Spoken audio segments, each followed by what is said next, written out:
नमस्कार, मी प्रज्ञा तेली माझ्या चॅनलवर तुमचं स्वागत करते। आज मी तुम्हाला पुरणपोळी करून दाखवणार आहे। पण पुरणपोळीमध्ये मी पाणी काढणार नाही, त्यातलं पाणी मी त्यातच मुरवणार आहे। म्हणजे जेवढी डाळ त्याच्या दुप्पट पाणी घेऊन पाणी त्यातच मुरून टाकणार मी। पाणी वेगळं त्याचं पाणी काढून टाकणार नाहीये बाहेर। त्यासाठी मी 1 किलो डाळ घेतली आहे। मी ही डाळ स्वच्छ धुवून घेणार आणि मी इकडे पाणी तापत ठेवलं। त्या पाण्यामध्ये मी पहिलं थोडंसं तूप टाकते।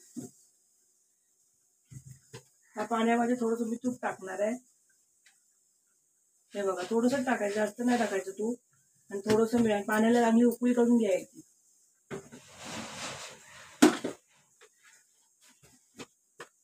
पाण्याला चांगली मी उकळी करून घेणार आहे आणि त्याच्यानंतर मी डाळ शिजत टाकणार आहे। हे बघा, हे आता मी डाळ आहे ना ही स्वच्छ धुवून घेते आणि इथे तोपर्यंत इथे पाणी उकळेल। चांगलं उकळलं पाहिजे पाणी, नंतर डाळ शिजत घालायची। हे बघा, पाण्याला उकळी आली। ही डाळ आहे ना मी सांगते,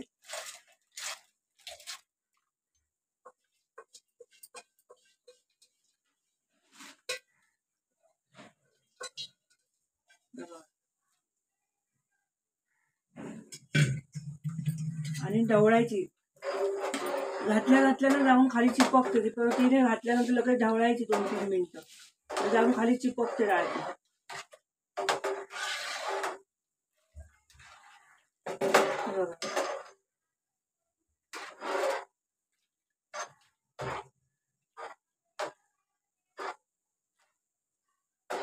आता शिजायला द्यायची।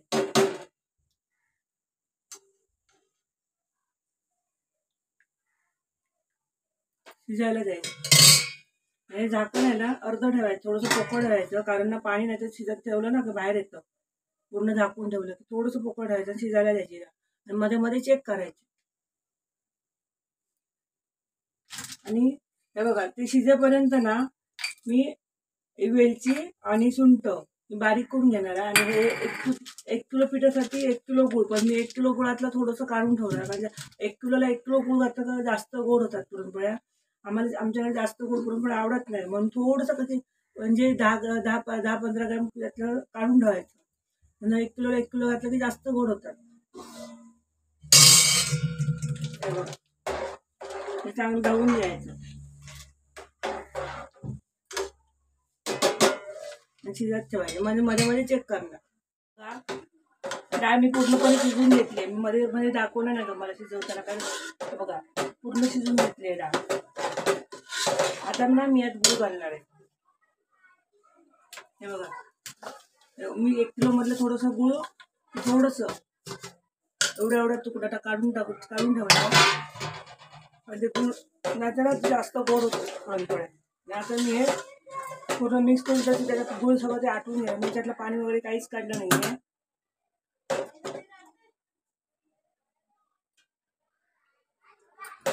हे बघा, पूर्णपणे शिजवून घेणार आहे आता हे।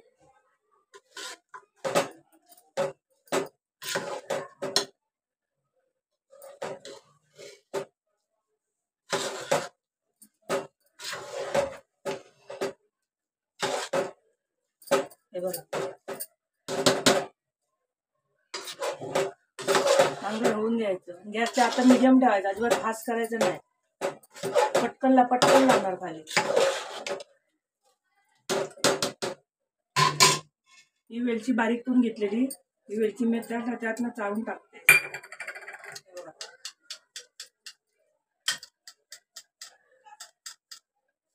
हे चाळून टाकायचं।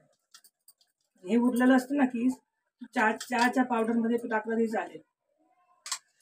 चहाच्या पावडर मध्ये टाकायचं आणि सगळं आता मिक्स करून घ्यायचं आणि सगळं मुरून घ्यायचं।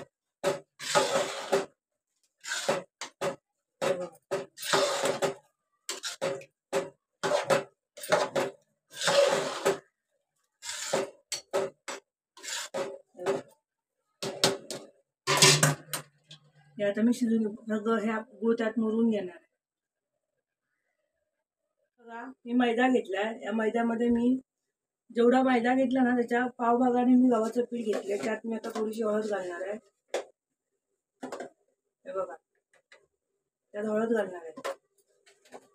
जास्त नाही, चिमूटभर हळद घालायची. चवीपुरतं मीठ. हे बघा, चवीपुरतं मीठ.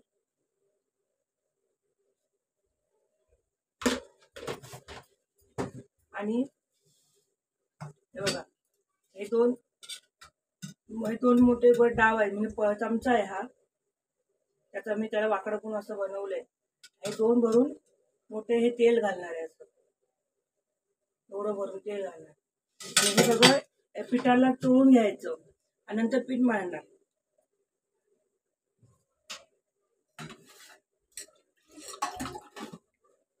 हे बघा, हे पिठाला सगळं चोळून घ्यायचं असं. परत एकदा सांगते, जेवढं मी गव्हाचं पीठ मैद्याचं पीठ घेतलं त्याच्या पावभागाने गव्हाचं पीठ त्याच्यात मी मिक्स केलंय. आता तुम्ही कसं मिक्स करता ना त्याच्या आवडीप्रमाणे तुम्ही मिक्स करा. आणि हे बघा, हे एका साईडने ढवळत राहणार आहे आणि हे पाणी मुरायला देणार आहे.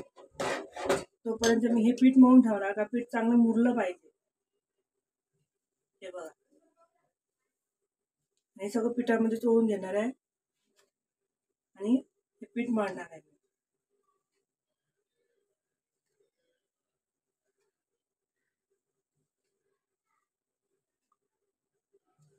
हे बघा,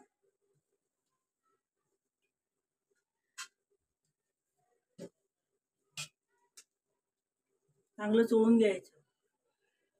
आणि आता हे पीठ मी मळणार आहे. हे बघा, आता हे मी पीठ मळून घेते आणि दाखवते तुम्हाला. हे पाणी मुरतंय आणि हे पीठ आता मी याच्यात झाकून ठेवणार म्हणजे ते चांगलं मुरून येईल. असंच झाकून ठेवणार. हे शिजणार, पाणी आटेल, नंतर ह्याचं बारीक करणार मी त्याच्यापर्यंत हे चांगलं पीठ मुरेल. चांगलं सॉफ्ट येईल पीठ. एकदम मळून ठेवलंय पीठ. बघा, पाणी आटत आलंय, ते सुकलंय बऱ्यापैकी. अजून थोडंसं असं सुकवून घेणार आहे आणि मग थंड करून वाटायला घेणार आहे मी. तर त्याचं पाणी अजून आटल्यावर तुम्हाला मी परत दाखवते. बघा, अजून चांगलं मुरलं पाहिजे. आणि असं मुरत ठेवताना ना खाली तवा ठेवायचा, शेगडीच्या खाली तवा ठेवायचा, म्हणजे ते खालून करपत नाही. मग हे बघा, हे खाली तवा ठेवलाय, अशा तवे आणि त्याच्यावर टोप ठेवायचं, मग पटकन मुरतं आणि खाली हे पण होत नाही, करपत पण नाही. बघा, पूर्णपणे पाणी आटलेलं आहे. बघा, पूर्ण पाणी आटलं. आता मी हे चाळणी देऊन असं बारीक करणार आहे. हे बघा, असं बारीक करून घेणार आहे.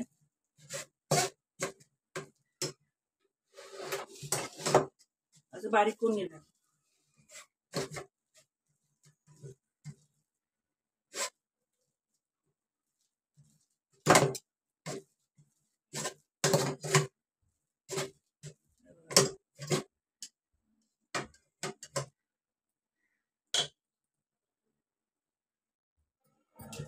मी हे ना गोळे भरून घेतले आहेत पुरणपोळीचे. अगोदर ते सगळं बनवून घेतले. तुम्हाला मी 2 दाखवते बघ. मी खातो सगळं ओठांना माझ्या राहत नाही घेऊन तुम्हाला दाखवायला, म्हणून सगळं मी 2-3 भरून घेतल्या, 5-6 भरून घेतले. आता मी 2 तुम्हाला भरून दाखवते. बघा, फटाफट होतात, तर वेळ लागत नाही. हे पीठ आहे ना तिथल्या तिथे दाबायचं, दोन काढायचं नाही ना, तेव्हा पुरणपोळी फुटते काढलं. त्याचं हाताने गोल करायचं आणि एक हात तेलात बुडवायचा आणि हे बघा असं गोल करून घ्यायचं. आपण मोदकाची पारी कशी करतो तशी. आणि हा गोळा आहे ना त्याच्या आतमध्ये घुसवायचा आणि हे असं असं वर घ्यायचं पीठ हाताने फिरवून, गोळा फिरवत जायचा. हे बघा, आणि हे असं 2 दाबायचं. झालं, खूप इझी आहे. मी लावायला इथे गव्हाचं पीठ घेतलंय, गव्हाचं पीठ, आणि पोळपाटाला मी फडका बांधलाय. म्हणजे आपला साधा ब्लाऊज पीस असतो ना पॉलिस्टरचा, तो. त्याच्यामुळे काय होतं, पोरी पटापट सरकते, चिपकत नाही कुठे पण. हे बघा, तर असं पीठ लावून घ्यायचं असं पोळपाटाला आणि लाटत जायचं. हे बघा, तिथं पण मी ते तापत ठेवलंय. ते आहे तूप आहे आणि थोडंसं मी त्यात तेल मिक्स केलंय, कारण मी पूर्ण नुसतं ते तूप लावलं ना, नंतर ते सुकल्यानंतर थंड झाल्यानंतर पूर्ण एकदम सुकी सुकी होते. मग थोडंसं त्यात तेल टाकायचं आणि ते हे करायला लावायचं चपाती. मग कसं तिला ओलसरपणा राहतो पुरणपोळीला आणि हे लाटत जायचं असं. अति पण पीठ लावायचं ना. मी त्या गव्हाचं पीठ का लावते माहितीये, की मैदा लावला ना घरात, म्हणजे मैदा दळला की त्याचा धूर होतो घरात पूर्ण, आणि आपल्याकडे धूर होतो आणि सगळं हे पण काळी होते पुरणपोळी. आणि तांदळाचं पीठ लावलं तर चरचरीत होतं पुरणपोळी, असं चरचरीत लागतं. मग त्यामुळे मी गव्हाचं पीठ लावते. गव्हाच्या पीठाने पुरणपोळ्या छान लाटल्या जातात. पीठ मध्ये चांगलं फुगलेलं आहे हे बघा.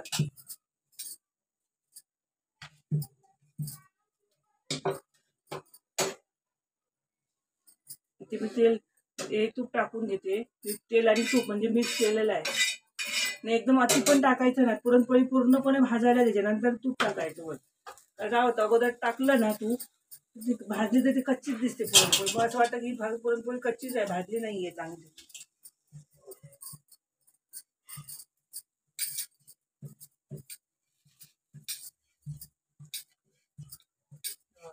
आधी कसे गोळे करून घेतले ना, पुरणपोळी पटापट लाटायला भेटतात, भाजता भाजता लाटायला भेटतात. नाही तर मग काय होतं, तवा तापतो, गॅस अर्धा फुकट जातो, असं होतं.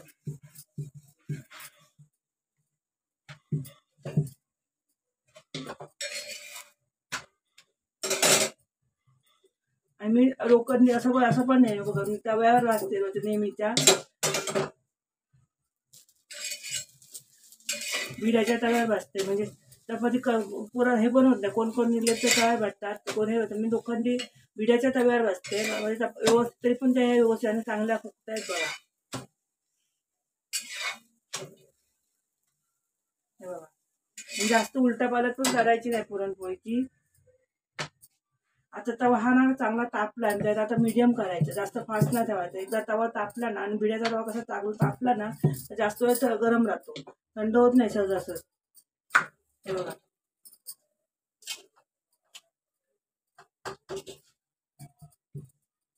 आणि हा इथे पुरणपोळी लाटताना मी फास्ट पण करणार नाही, एकदम फास्ट मध्ये दाखवणार नाही, स्पीड वाढून का दाखवणार नाही. मी तुम्हाला जसं जसं मी करते ना तसंच दाखवते.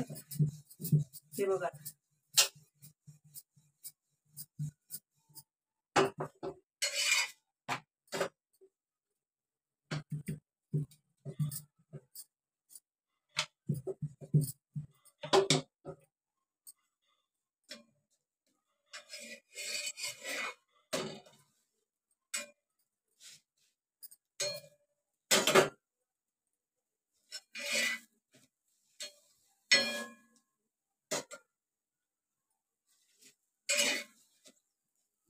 बघा कशी पुरणपोळी फुगताय.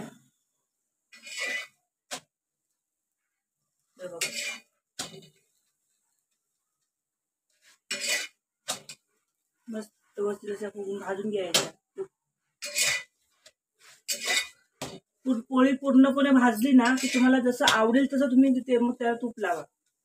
तुम्हाला जास्त पाहिजे तर जास्त, पण आधी पुरणपोळी पूर्ण भाजायला द्या पोळीला, तर ती पोळी चांगली लागते. आणि कच्ची राहिली ना मग नाही, त्याला चव नाही येत.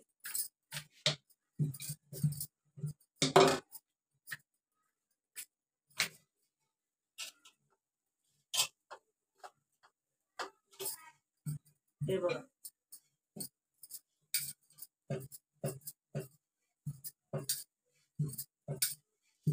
या या डाळीमधलं मी पाणी बिलकुल नाही काढलेलं. माझी आई नाही काढायची पाणी, कधीतरी क्वचित काढायची. तिला आमटी करायची असते ना कटाची तेव्हा, त्यामुळे आमच्याकडे मी सहज नाही करत, कारण त्याला नाही आवडत असं पाणी काढलेलं. नंतर त्यातली चव निघून जाते.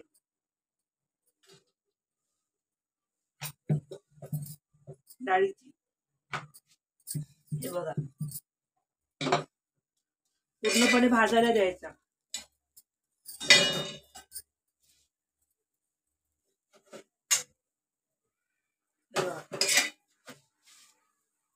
पूर्णपणे भाजली की ना डाळ चांगली दिसते, पोळी कशी दिसायला पण सुंदर दिसते. आणि यांना ना गरम गरम असं उचलायची ना पोळ्या, कारण तर मग तुटणार त्या गरम गरम उचलल्या की. त्याला थंड करायला द्यायच्या. हे बघा पोळी फुगली आहे, पण जवळशी इथे फाटली म्हणजे जरा तिथे उघडतातच ना साईडने कुठून ना कुठून.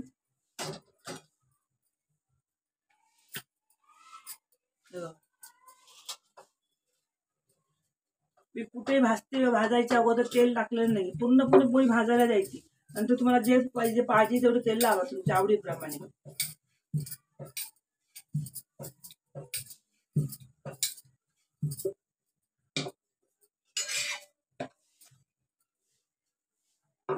आधी पोळी कच्ची परतून घ्यायची. बघा चपातीप्रमाणे बघा, मला उचलायची पण जास्त गरज लागत नाही, मध्ये मध्ये फक्त जरा उचलते. पोळी बघा खूप सुंदर मस्त छान तरी फुगली आहे. पोळी फुगल्या काय होतं, शाळेच्या कडा असतात ना थोडा कच्च्या राहतात, त्या चांगल्या शेकून द्यायच्या अशा दोन्ही साईडने.